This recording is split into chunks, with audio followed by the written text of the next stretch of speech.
Hey, everybody, it's Ron Johnson, and this is the Ron Johnson Show on Locked On Sports Minnesota. I don't know how many people are into the mafia movies like The Godfather, and you think about Scarface. Well, the Vikings made a call to Tommy Devito, and they said, we need you to take care of a guy. Tommy Devito said, I'll take care of it. Just pay me in cutlets. We'll talk about that. Tommy DeVito, starting quarterback for the Giants, did something for the Vikings that the Vikings requested, and it was taken care of. What implications does that mean, and how does this help the Vikings out long term? We'll talk about that and much more coming up on the Ron Johnson Show. Locked On Sports Minnesota Podcasts. It's endless Minnesota Vikings talk with the diverse voices of your local experts. Now the Ron Johnson Show. On the field, in the broadcast booth, Ron Johnson is Minnesota sports. He's played with them, hung out with them, and grown up with all the big names in Minnesota sports. They're hanging out with Ron Johnson. It's the Ron Johnson Show on the Locked On Sports Minnesota podcast. And it starts now.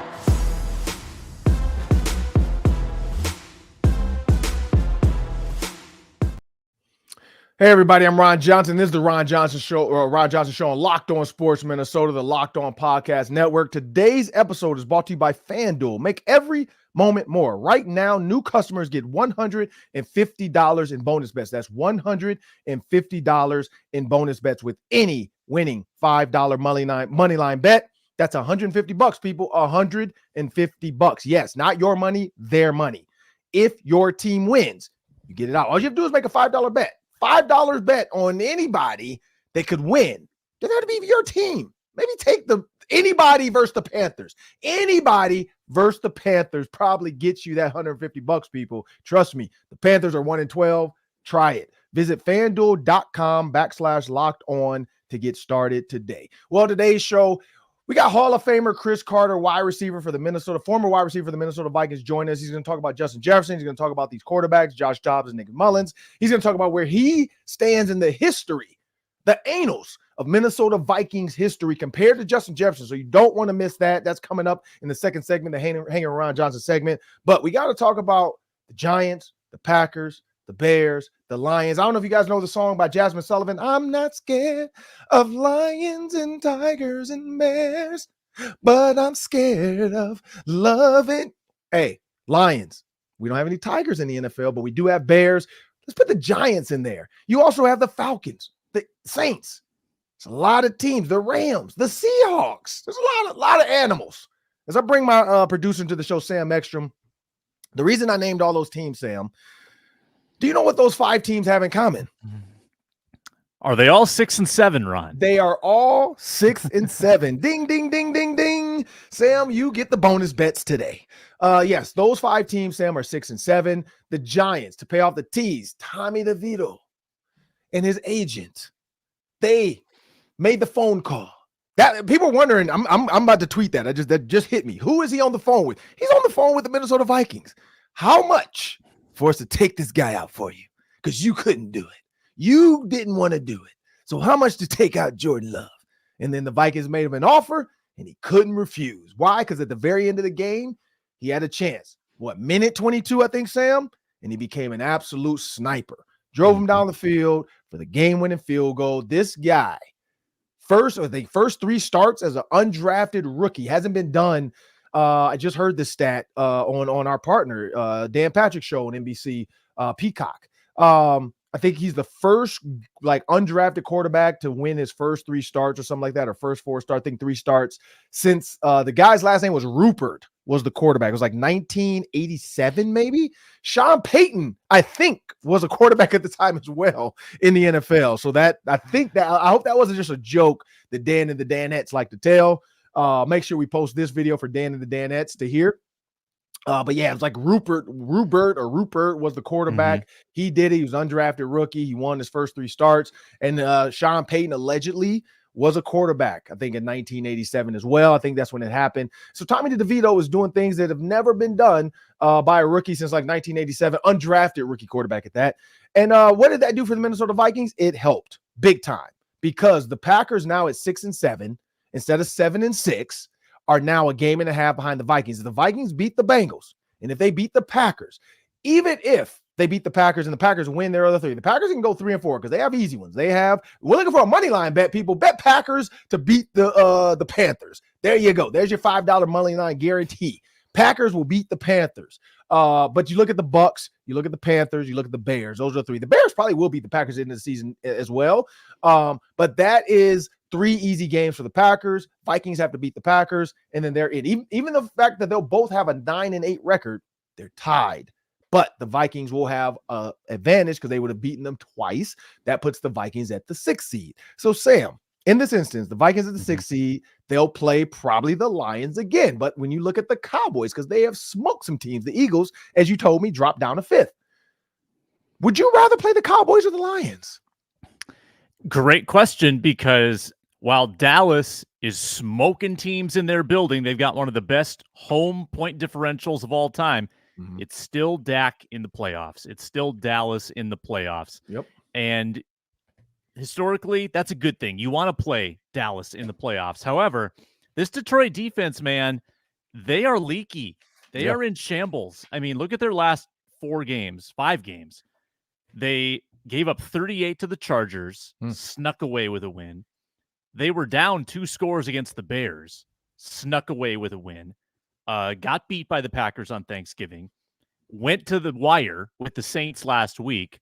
And these are not great teams that they're getting pushed to the brink because they can't stop anybody. And then the Bears got them on Sunday, scored 28 points against the Lions. So the last 5 games, Detroit's giving up high 20s, low 30s per game. Yeah, that's a defense that I would like to face in the postseason.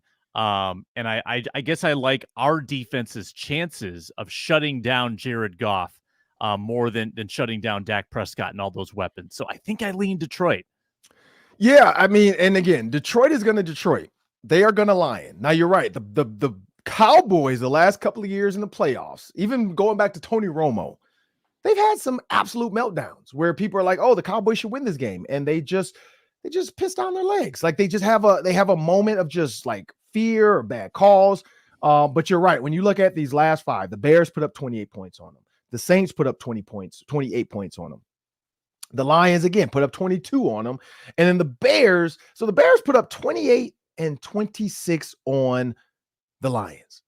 They split 1-1. The Bears also split 1-1 with the Vikings. The Bears are a sneaky team that probably should have more wins than they had, but of course, we know what happened with Justin Fields getting hurt, so maybe that changed it up a little bit, having to put Bajan in. Who knows if Justin Fields plays the first game against the Vikings, if they don't lose that one to the Bears.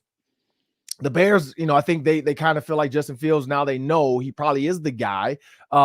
Drake May has declared. I don't know if Caleb Williams still has, but who knows what the Bears are going to do. The Panthers are doing everything they can to give the Bears 2 early first picks. So why not take Marvin Harrison Jr. and maybe take, another good running back or a good defensive lineman in this draft or cornerback? Like there's a lot that they could do. Trade one of those early picks for another 2 first-round picks. I mean, the Bears have a lot at their disposal, which, oh my goodness, I wish the Vikings were in this situation, but they're not. But when you look at that defense, you're right, Sam. They are giving up a lot of points. Even though they won the game against the Saints, they scored 33, and the Saints scored 28. They beat the Bears. They scored 31. The Bears scored 26. They're giving up a bunch of points. Now, can the Vikings manufacture that many points? Because when you think about this offense and this team and where they're going and what's happened, looking at these 2 quarterbacks, Sam, Josh Dobbs and Nick Mullens. Nick Mullens in his first 12 starts, or I think that's what or 17 starts is what this stat was. I don't know if you saw this, but he has the same stats as Andrew Luck. Like Andrew Luck in his first 17 starts had like 4,200 yards. Who else had 4,200 yards in their first 17 games? Nick Mullens. I think Luck had 25 touchdowns, and this guy's had 24, Nick Mullens, in his 17. So now this is his 18th start. I need to look up what Andrew Luck did in his 18th start. But that's where they're going with this. That's where they are going with this. They're trying to compare now Nick Mullens to Andrew Luck's early success. I don't know if Kevin O'Connell can get Andrew Luck type of numbers out of him. I don't know if he can get Andrew Luck type of production out of him, but I do know he has the weapons. It sounds like Justin Jefferson is pointing in the direction of coming back. So it must be something pretty simple, not simple, but it's going to hurt, but he's going to play through it, maybe shoot up those ribs, numb it up, and he'll be able to play. Reaching up for the ball, we'll see. because who knows how low or how high that injury is. If it's low, he'll probably be fine to reach up. If it's higher, it probably hurts a little bit more to reach. So we'll see, but I did not like the fact that he grabbed his back right away, but the good thing is he was able to walk off under his own power. They didn't have to carry him off, and he wasn't like slunched over, or maybe he's just an absolute stud and he was in complete pain, but he didn't want to show everybody. But when you look at those two quarterbacks, Sam, I had the idea of like, let's play both. Just play them both. Like come up with situations where Josh Dobbs can use his legs, like we saw Tommy Devito. Because watching Tommy Devito last night versus the Packers showed me that against the Packers, the Vikings still need to use Josh Dobbs and let him run around a little bit. Like I think the Packers were susceptible to a running quarterback. You saw Devondre Campbell constantly trying to cover and turn his back. Well, who's the guy unwatched? It's the quarterback. So you have a guy in Josh Dobbs that can do that. I don't know if Kevin O'Connell will go with the two quarterback system. That's more of college, but I don't see why not when you see Taysom Hill do it for the Saints. Not to say the Saints are a great picture of success to look at, but they are almost probably in the playoffs. Like the Packers just opened the door for everybody, for the NFC South to have two playoff teams, which is a gross problem in the NFL when the NFC South is the worst division, but they could get two teams in if they find a way. Like if the Buccaneers find a way to beat the Packers, they now put themselves back in the playoffs. So that's what's even crazier about this now. The Bucs are like, oh, thanks, Giants. Now we play the Packers. So Baker Mayfield's telling this team, hey guys, if we go out and win, we're in the playoffs. Like that's literally where the Bucs are. And Antoine Winfield, he's a PTPer. Hey, this could be one of those games where Antoine Winfield's going to blitz the crap out of Jordan Love. We know the Bucs love to use him in that situation and create havoc. I feel like this could be the week. This could be the week where Vikings fans are like, oh, the Packers are back out the playoffs and the Buccaneers are in it, which I would be okay with as well. But Sam, what are your thoughts on this two quarterback system and who should get, like, is Nick Mullens pullable? Like, do you play Nick Mullens? And if he's not good, you pull him and put Josh Dobbs back in. Yeah, I don't know if you can go back to Dobbs. I mean, do you go to Jaron Hall, right? Is he in the mix to be the new backup? It's a very interesting situation, but I think that Mullens is the guy. Could you scheme up something where Dobbs could come in for as like a Taysom Hill role, like you said? Maybe that would be creative. I would applaud their efforts to do that. It seemed like they kind of went away from Dobbs using his mobility for whatever reason. I don't know if O'Connell saw that tight end pitch against the Broncos where Dobbs got blown up and got nervous about running the quarterback, but it seemed like they kind of neutralized his legs for whatever reason. He didn't seem willing to run anymore, and they didn't really roll him out as much. They didn't get him moving as much, and I think that was to his detriment. I tend to think that Mullens is the guy going forward. I think that he's going to be your choice. And do you go back to Dobbs if he struggles? That's a tough call. Have we ever seen that before, Ron, where a coach has to do the switcheroo back to the original guy that he pulled? It's a weird situation. This is the fourth different starter for the Vikings this year, Ron. Hall, Dobbs, Cousins, and now Mullens. Yeah, it's like the quarterback hokey pokey. You put your quarterback in, you take your quarterback out, you put this quarterback in, and then you get them shaked all about. You do the hokey pokey and you get sacked and sacked and sacked. That's what it's all about? Probably not. So talking about the 8-team start, Andrew Luck. This is going to be the 8-team start for Nick Mullens. Andrew Luck's 8-team start, Sam. He played against the Miami Dolphins, Sam. This happened in 2013. Second game of the season, 2013. They lost, unfortunately, Sam, 20-24. But he was 25 for 43, 58% completions, 321 yards, Sam. 321 yards in his 18th start. I don't know. Would you take that from Nick Mullens' next 4 games? I sure would. What the stat doesn't tell you is how many interceptions Luck had in his first 17 starts, because I think Mullens is at like 20 plus, but it looks like Luck actually threw a bunch of picks his first year. So maybe they're more similar than I thought. But yeah, I'm looking at the exact tweet. First 17 starts, Mullens 4,552 yards. Yep, there it is. 24 touchdowns. Luck 4,552 yards. The exact number. Right. The exact number. and 25 passing touchdowns. That's pretty crazy. And I can't believe somebody hunted that down and found that exact stat. I mean, Sam, people have nothing better to do. Sometimes I'm looking at these interceptions. He threw 18, 19. So he threw 18 interceptions. So Andrew Luck threw 18 interceptions in his first 17. So basically 1 point, whatever that is, 0.00 some one per game is what he threw. He threw 18 interceptions in 17 games. I don't know what Nick Mullens has thrown. We have to go back at that. Maybe we talk about that Friday. We bring that up when we think about now all of a sudden Andrew Luck and Nick Mullens are being mentioned. But yeah, the fact that the number is the exact same, like, again, that's got to be some type of parlay number you should be looking for, people. I don't know if there's a 45 something out there, or if you want to see what passing. So for 18th, he threw 321 yards. So if it's like, hey, Nick Mullens to throw for over or under 300 yards, Sam, which one would you take? I'd still probably take the under, but maybe I'm underestimating the man. He throws decisively. He throws in rhythm. I just don't know if they're going to give him that many opportunities. If they can run the ball, they should run the ball. Maybe we're going to get to Cris Carter. Cris Carter's coming up on the show. He's in the next segment. Before we get to that, though, the one thing I did want to hit on, because Cris Carter makes a comment of this. He and I kind of talked about this beforehand as well. It's like, where do the stats come for this defense? And I don't know if people have looked, but the Bengals defense, Sam, they're 31st in yards allowed per game. So this could be they've given up 379 yards, basically 380 yards on and here's the thing. They're basically tied for the worst, because the Commanders have given up 379.8 yards per game, and then the Bengals are giving it 379.2. So we're talking about 0.6 yards per game difference, like less than a yard difference. They're both the worst. Like, I don't think they're not 31st. They are just tied for the worst. Like, I hate that point, whatever. Yeah, 0.6, that could be like inches of the tush push. No, they are both the worst. So the Vikings are playing the worst defense in the NFL. Nick Mullens to start. Now, the offense looked good. You look at Jake Browning, another Vikings former quarterback. So it's like the Vikings quarterback revenge tour. But they are playing the worst. So the fact that the Vikings are going in to play the worst defense in the NFL as far as yards given up per game, I think that's going to vote well. Now, do they try to force turnovers? Yeah, and that's probably why they give up so many yards, because they take chances and they're gambling. But this is the worst defense. So I'm looking forward to seeing whether it's Josh Dobbs or Nick Mullens. All signs pointing towards Nick Mullens. It should be a good one, but we're going to talk to Cris Carter next on the Hanging Ron Johnson segment, and we'll do that after a word from our sponsors.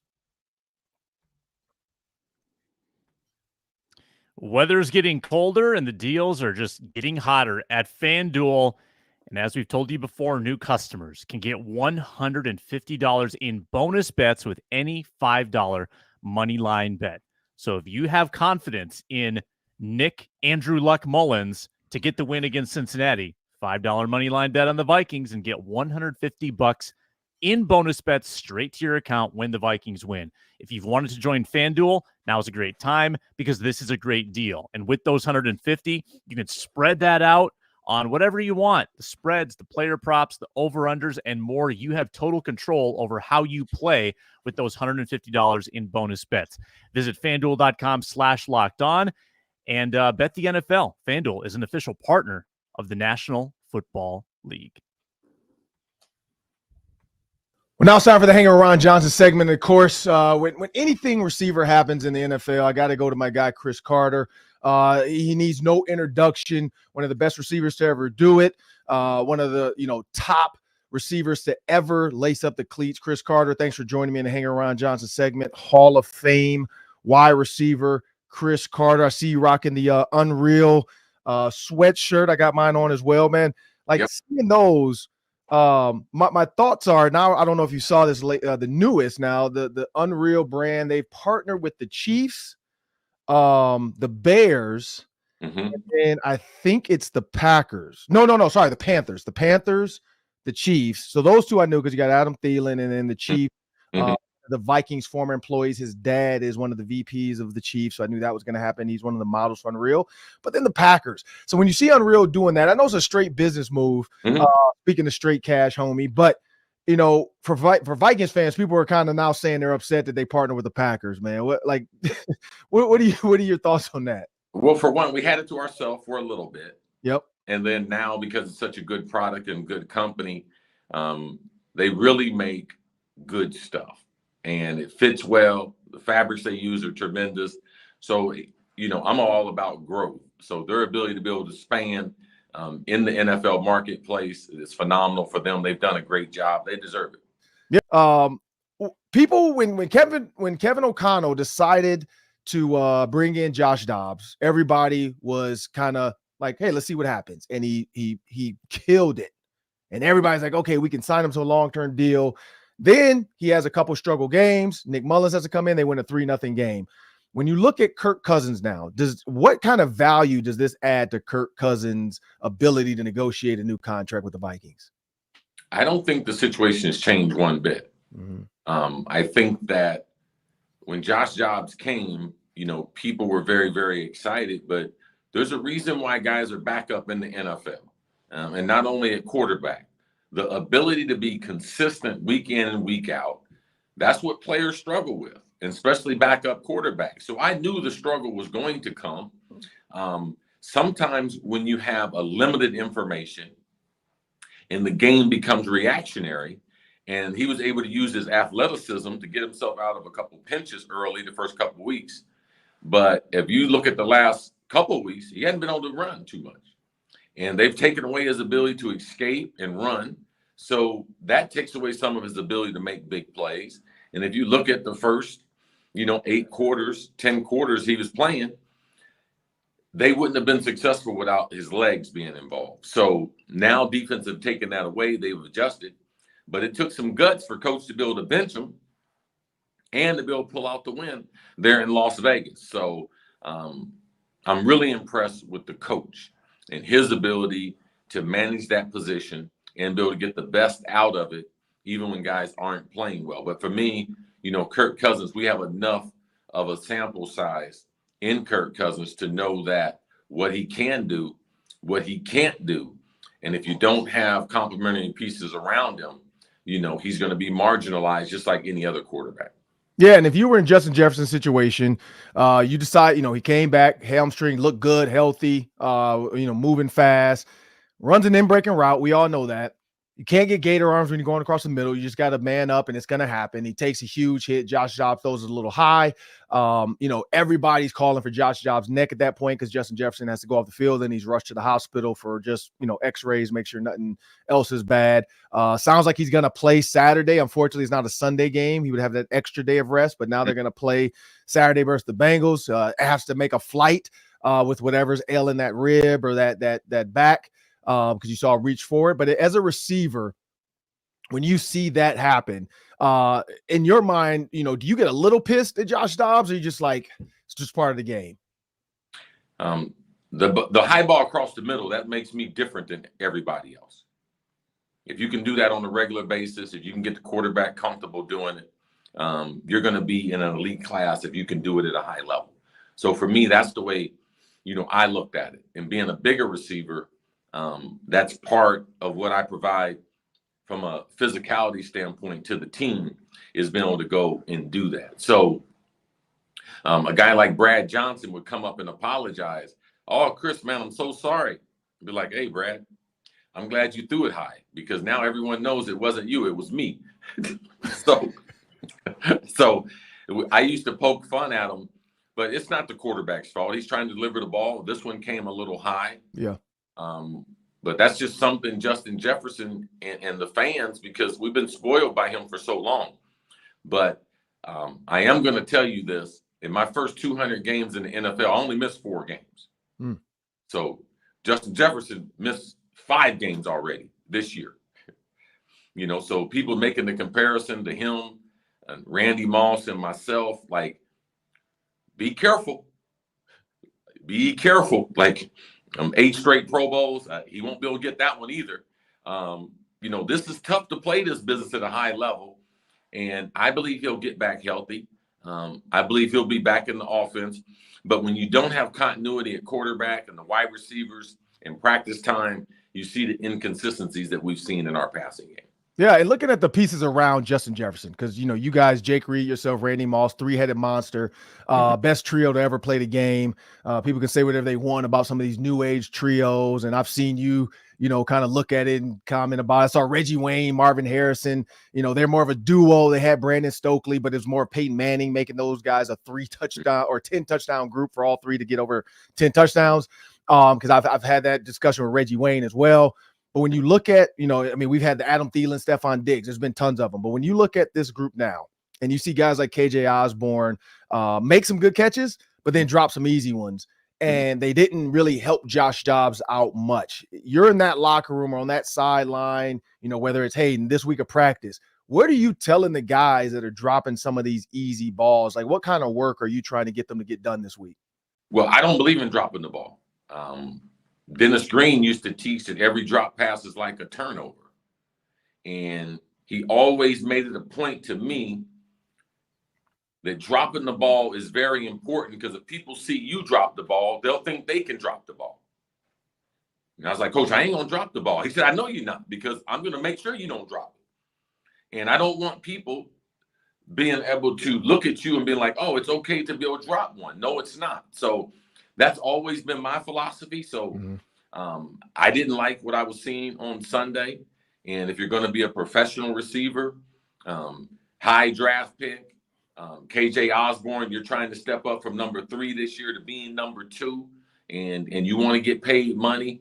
These are the opportunities to be able to present your case. So I don't think that the wide receivers in Justin's, missing, that they have done what they were supposed to do. And especially when you start trying to get in the comparison to, what we did as far as 3D. Like, I don't think there'll ever be another third receiver that has 4,000 or 5,000 yard season. And that's who Jake Reed is. Right. Talk to Jake this week too. And we're going to make a trip to see a couple of Vikings games next year together. But that was the constant pressure we put on each other. And if someone was ailed, we planned on the other 2 to be able to step up, to be able to fill the gap for that player. Yeah, that's the guy I got to get connected with next is Jake Reed. Because, he was a guy, I remember being with the Gophers. He was a guy I resonated with, tall, strong, did the little things, the intangients, the blocking, and never complained. Like, he was never a guy that complained. He was never a guy that ended up in the media for feeling a certain way. He would never Kadarius Toney the thing where if he doesn't get the ball, he's over there pouting. He's a guy that was just a consummate pro. And my guess is, honestly, that's probably being around you. I've been around you a bunch, growing up.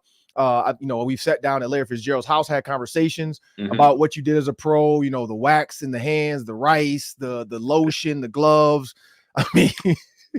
Like everything, like when I would talk to you, I'd be like, dang, I didn't realize there was so much extra stuff that you could do as a pro, man. And so I truly appreciate that. Cause when I went on to coach because you asked me, I remember we worked out Larry Fitzgerald's little camp deal with Brandon Marshall, you, myself, Jerry Rice came in, and I remember sitting there and you were asking me like, Ron, what are you going to do? Cause I was leaving the Bears. I was, thinking about going to the Arena League. I went to Canada and I was like, I don't know. And I think, when Tony Dungy called me, I had all the tools that you had told me, like everything you had told me. Yep. I took to Indy to try to help Reggie out. And that's what Reggie, like the first thing Reggie asked me. And I told him like, look, man, I'm going to just tell you what Cris told me. And so that's why when Reggie posted the Hall of Fame stuff, I always joke. I was like, man, I only want 1% of the credit. Because I was responsible for letting Reggie Wayne know when he looked tired. I was responsible for telling Reggie to do the extra stuff, man. Get some rest. Put your hands in that wax. Go grab some rice while you're just sitting here. Because you would tell me all that little stuff you guys would do. And, you would challenge Randy, where like a lot of people wouldn't challenge Randy. Yeah. And you would, so I'm like, man, like that's the little part of the game. But speaking about that time of the game, your time of the game, you look at the Lions, you look at the Packers, the Bears, black and blue division, way different, big hits. Brutal. The Lions never seem to really get over the hump. And now it seems like they're right on the cusp. Like they're right there, but they're having these Lion moments now. Like the Lions I grew up with, I'm starting to see it every once in a while where it's like, why didn't you guys win that game? Why didn't you win this game? But talk about that, some of your games back then versus the Lions. Yeah, we had great matchups. Herman Moore and myself still stay in contact with each other. I see Barry Sanders all the time. They were really, really talented. And very, very explosive from an offensive standpoint. Yeah. I think Dan Campbell's done a great job there.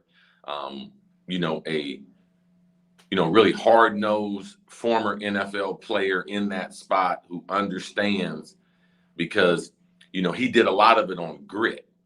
So understanding the fundamentals and knowing the game becomes very important. And that's the great makeup of a coach, given his overall experience. And they're a tough football team. They got explosive players. Their offense has been revamped. They got a number of good athletes that are hard to match up with. The scheme they run with Jared Goff, it's going to test you sideline to sideline, goal line to goal line. And on the defensive standpoint up front, they're good offensive line and defensive line. Like, their overall physicality allows them to be in the elite class to battle the Philadelphias, the San Franciscos. And I got a great deal of respect for what they've done, too, from a personnel standpoint. The personnel department's been totally revamped. They're hitting on players they draft compared to missing annually like the way they used to do. So a lot of respect for what they're doing in Detroit with the product. And I got a chance to talk to Pete Burchett. I mean, we talk every day because we do the Tuesday show together at the Minnesota Vikings facility. So I'll see Pete today. And I don't know if it was last week or the week before last, but I mentioned to Pete Burchett, you and I had sat down once, and he's like, yeah, man, we talked about practice. He's like, yeah, because Cris used to have this thing where he would show up and Denny would make sure practice wasn't going to really get going. And Cris was out there like, hey, like, you would kind of give Denny the word, like, yep, everybody's out here. Let's go, coach. We're ready to go. You were a true leader in the locker room. So looking at this Vikings team, if you were to put yourself in that locker room, you're Justin Jefferson or whoever, you got Nick Mullens coming out here most likely for this Bengals game. If you win the next 4, you're for sure the 3 seed. If you win the next, I think 2 out of 4, you're for sure in the playoffs as the 6th or the 7th seed.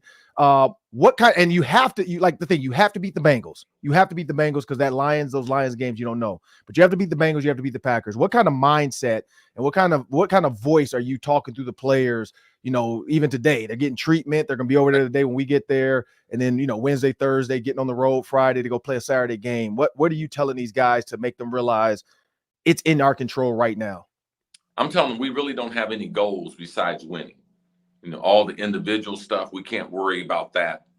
But every game becomes important. So let's let our room be the difference maker. And I'm getting to the facility and I'm sitting down with the coaches. I'm going over the game plan and I'm letting the quarterback know, the things that we like to do and listening to the things that he likes to do. And then once I hear the things he likes to do, I communicate that to our group. Okay, guys, we're going to be doing a little more this week, maybe a little more scat protection this week, maybe a little more flash and lightning protection this week, probably more intermediate routes than attacking them down the field. Cincinnati's defense is much improved, creating turnovers and everything, so we got to be able to take care of the ball. But let's make all the plays we're supposed to make, a couple plays we're not supposed to make. Let's block well. Let's grade out well. Let's give this young kid an opportunity to play a good game. We know he's the backup, so it's going to become important, especially on third down, conversions down, that we give the offense that momentum to stay on the field. So those are the things. From Wednesday's practice, we got to hit the ground with a lot of confidence. Even if you don't like the game plan, Randy, don't say nothing about it. Jake, don't say nothing about it. We'll communicate amongst ourselves, but we won't have that negative energy on him. And we'll have a great Wednesday, Thursday. Let's get on the plane, fly. Let's go a little more casual. The weather's going to be a little cold in Cincinnati. I got a couple people coming to the game, so I'm spending money. So I ain't trying to have no nonsense this weekend. We need to put on the show out there, boys. We back in Ohio. This is where I'm from. Oh, yeah. So it would go a lot like that to try to make him more comfortable with the surroundings and what we need to do. And for a receiver, like I said, you got KJ Osborne, you got Justin Jefferson, you got TJ Hawkinson, the tight end, which I feel like, there's a lot of backup quarterbacks as of late. The tight ends become their guy. He's the easy outlet. He's the closest guy to him. You know who the matchup's going to be is tight end versus a linebacker in a middle seam route, middle dig route, or a stick route on 3rd and 4. Like, your tight end is usually there, 6'6", big target, big long arms. But what are you as a receiver kind of telling Nick Mullens all week, every day in practice? Like, how much extra time are you going to try to sit with Nick Mullens to try to make sure he knows where to go with the ball? None, because he's already going to have the pressure of thinking he needs to get me the ball anyway. I already know the game plan. 60 to 65% of it's going to be surrounding me and the things that I do. Then he's going to be like, hey, Chris, what do I need to do? I'll be like, nothing, man. Don't worry. Today, my catch radius is going to be like this. It's going to be huge. You just get that thing somewhere out there, and we're going to make it happen. Don't worry about me. Get other people involved in the game. I'm going to get mine. I'm going to get open. And even if I'm not open, if you feel like that's where you want to go with it, don't worry about it. I'm going to protect the throw, and I'm going to make a few of those catches. But you need to function on the game plan and let the ball go where the ball is supposed to go based on coverage, blitz, and protection. All right? I'm going to eat no matter what. Well, that'll do it for my segment with Cris Carter. Coming up next, we got the Daily 3. That's 3 questions, 3 minutes each. We'll be back after a word from our sponsors.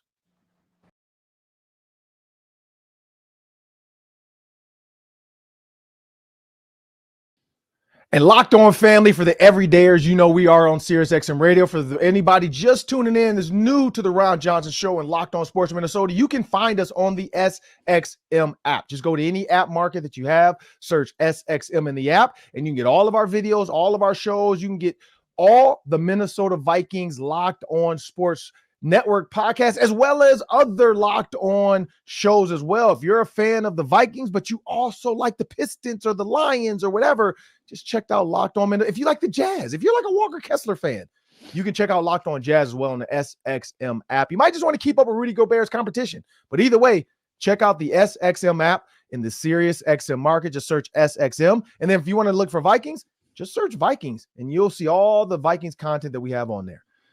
Well, now it's time for the Daily 3. That's 3 questions, about a minute each today, because we went a little long with CC. Got to get CC in there. But take it away, Sam.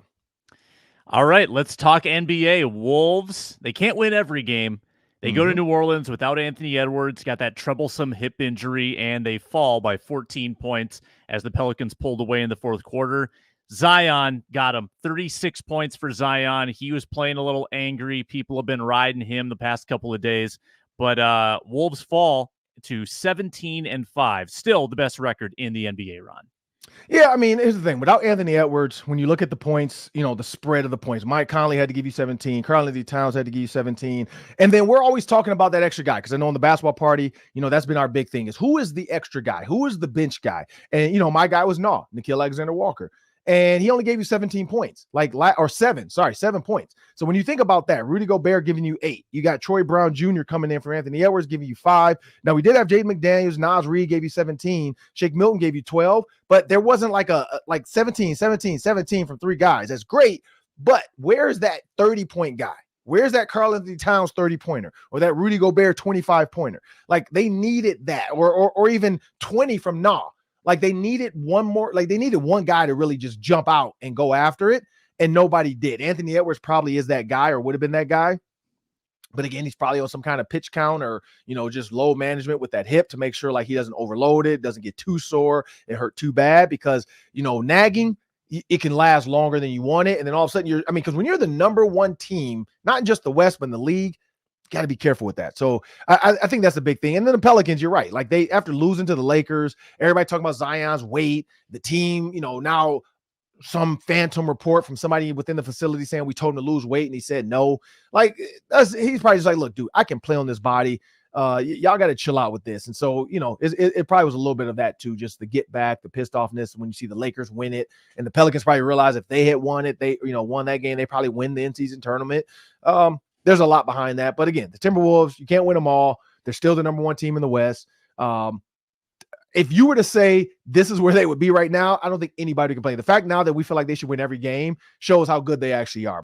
We'll move on to the NFL and the Dallas Cowboys, who we touched on in segment 1. They're now tied with the 49ers atop the NFC. Let me read you some of the Cowboys' point totals at home this year. 33, 41, 45, 49, 43, 38, 30. Those are all their point totals in home games this year. And if they get the 1 seed, Ron, they're playing at home in the playoffs. Do you think the Cowboys are becoming the favorites in the NFC? Yeah, so they are, but this is why. So if you look at the last 5 games. So December 10th, November 30th, November 23rd, November 19th, and then November 12th. Now, of course, it's the Giants. I mean, come on now. That was one of them. But they beat the team. But in the last 4 games, Sam, Dak Prescott, I don't know if you know this, 0 interceptions in the last 4 games.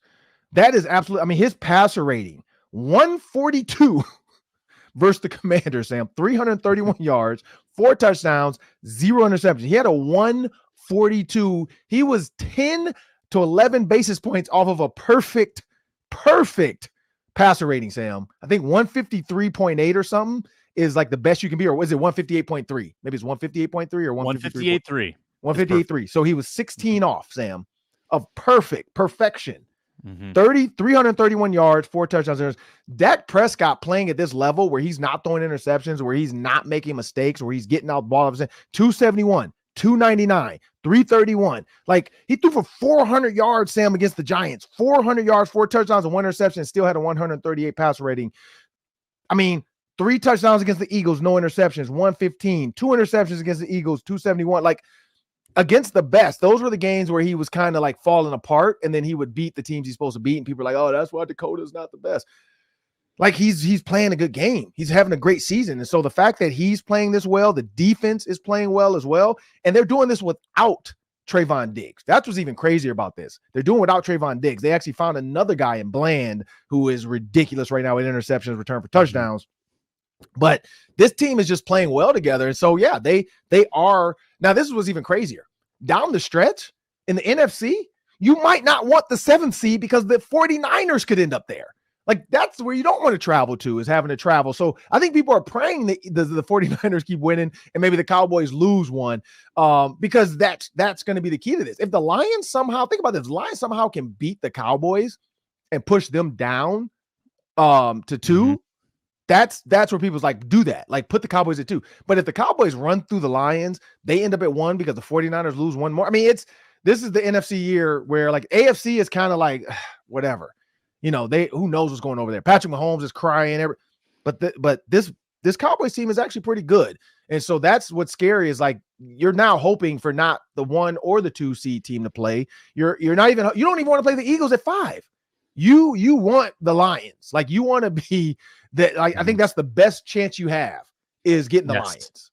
Like, right now, in my opinion, in the NFC. I don't know. What are your thoughts? Are the Cowboys? No, exactly right. Like, I think the scariest scenario for the 1 seed is that your second game is against the Eagles. Right. That would be terrifying if you're Dallas or San Francisco having to play the Eagles in the divisional round. That's the worst. 2 seed might be the sweet spot, even though.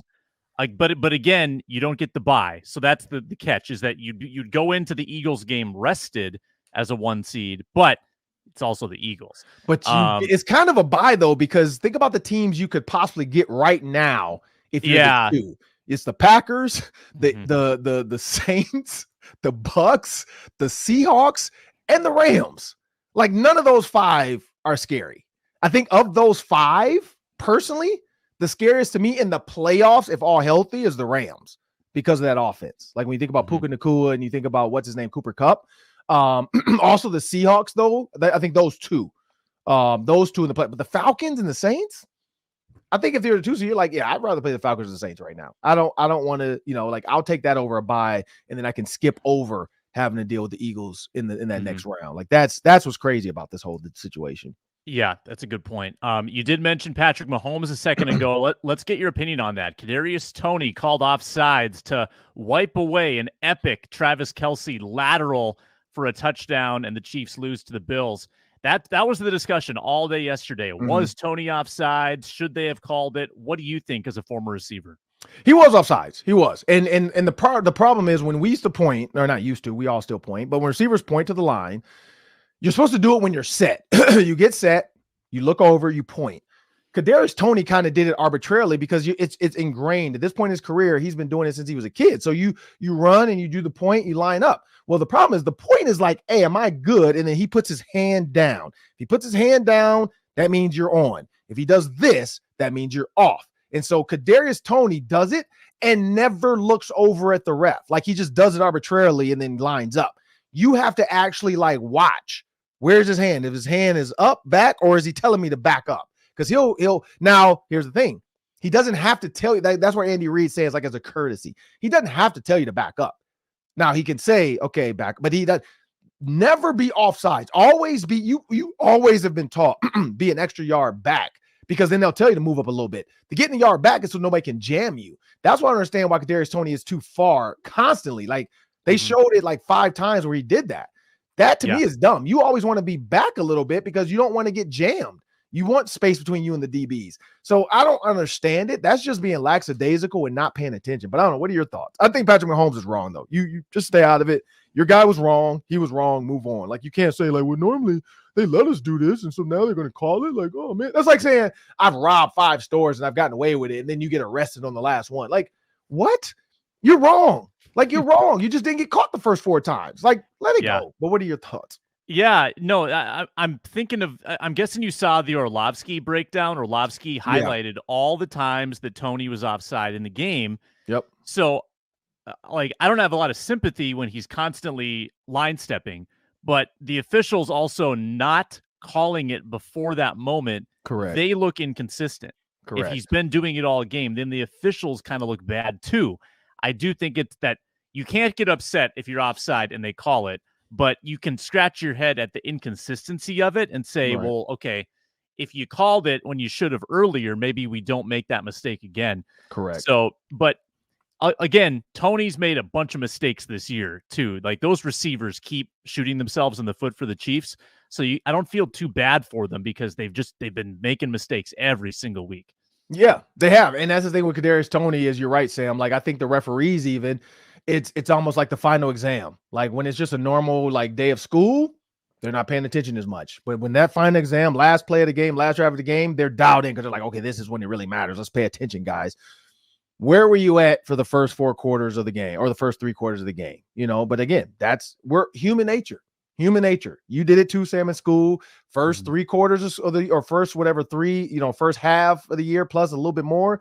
First 3 quarters of the school year, you're like, whatever. That 4th quarter of your school year, you're doing all your paperwork. You make sure everything's turned in. You're on time. You're trying to graduate. And that's what the referees were like. But at the end of the day, they're humans. We can't say, why did you throw the flag earlier? They didn't. So you're lucky then. You just got screwed in the end, and it's Kadarius Toney's fault. But I'm Ron Johnson. That's Sam Ekstrom. We want to thank you guys for joining us. That was Cris Carter. Make sure you guys go back if you have not heard all of the Cris Carter interview. It was great. Gave us a lot of nuggets about the NFL, also about Justin Jefferson's mindset and where he would be as a pro right now if he was playing in this locker room with the Minnesota Vikings.